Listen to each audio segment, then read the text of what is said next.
You are listening to the Learn English Through Football podcast.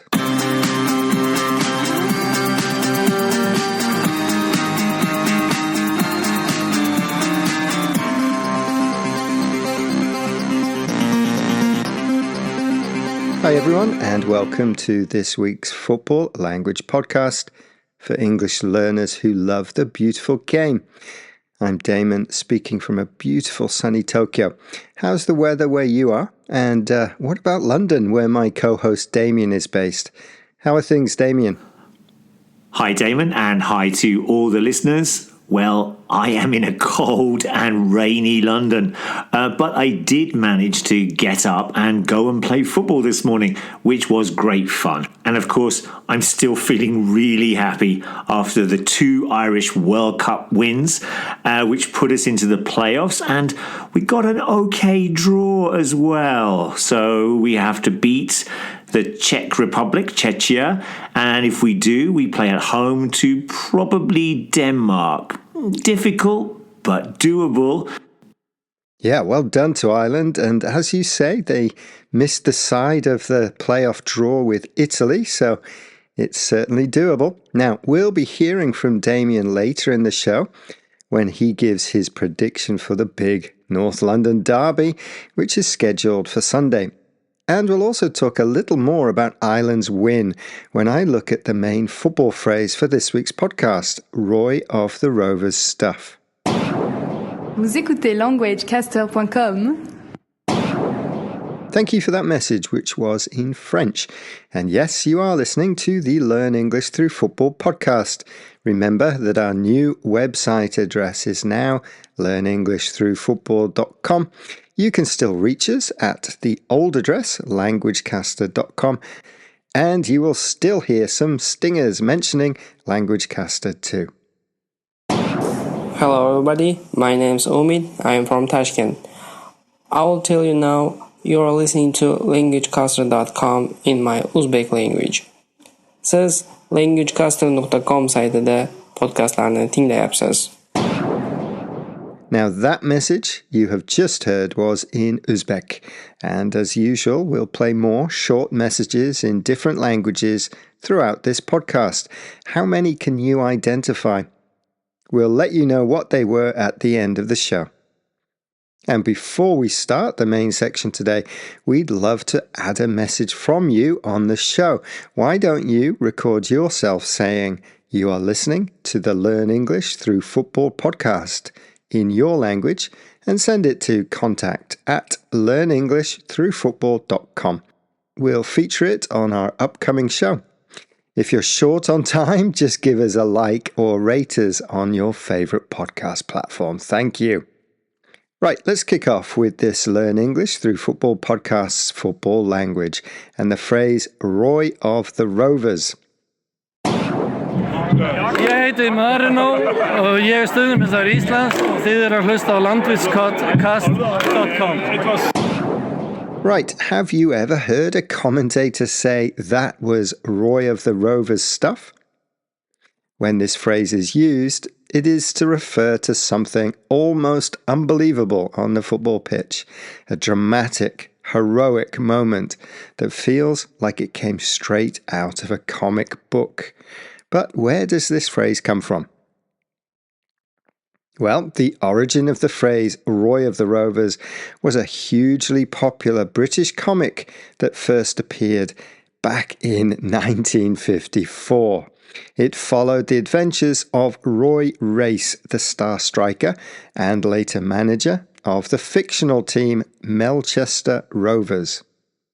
Roy was the ultimate football hero, scoring last-minute winners, overcoming incredible odds, and often saving the day, both on and off the pitch.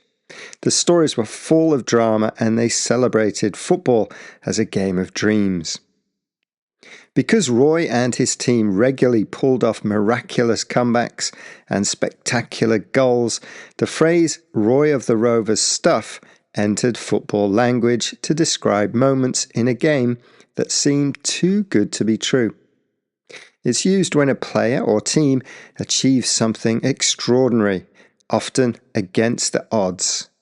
like scoring a winner in stoppage time, or turning defeat into victory in dramatic fashion.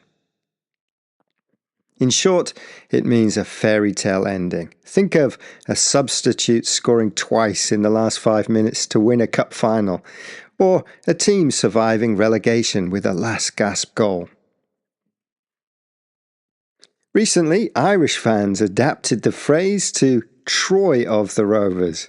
It was used to describe Troy Parrott's incredible performance for the Republic of Ireland against Hungary in a World Cup qualifier. Ireland needed a win to keep their chances of qualifying for the World Cup alive, but they were 2-1 down with 10 minutes to go. Parrott scored to make it 2-2, and then, deep into stoppage time, he completed his hat-trick with a dramatic winner. The goal sent Ireland to the playoffs. Parrott's performance was like the comic book hero Roy Race. Tá tú a géisteacht le languagecaster.com. Right, let's move on to our prediction section and the North London derby between Spurs and Arsenal. We'll hear Damien in a moment give us his predictions for this big match. And remember, he's a Spurs fan.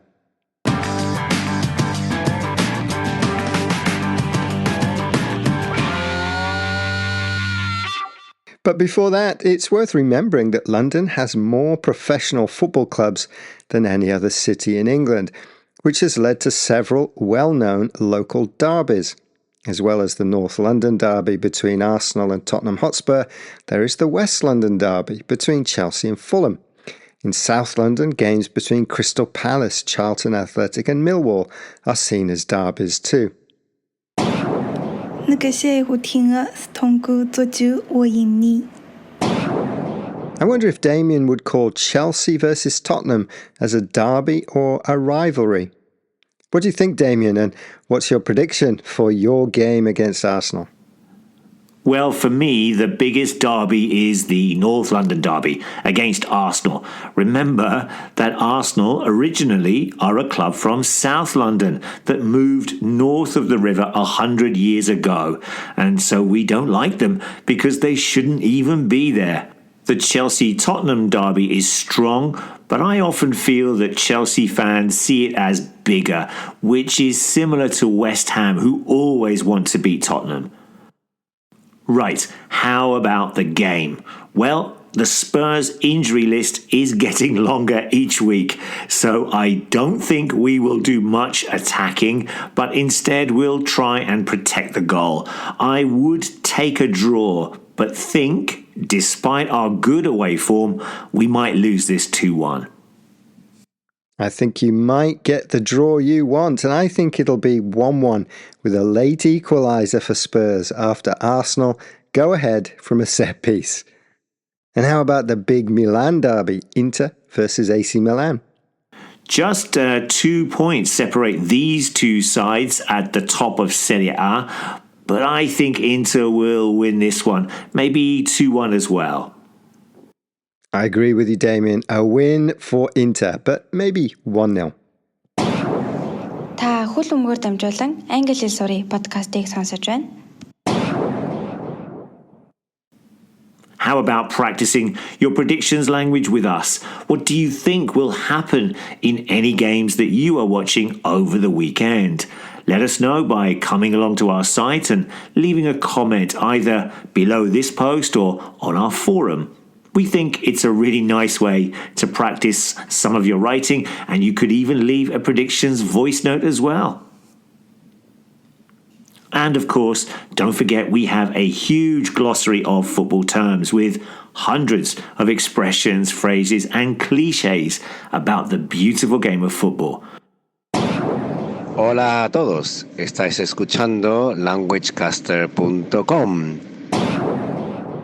Yes, you are listening to the Learn English Through Football podcast, and that message was in Spanish.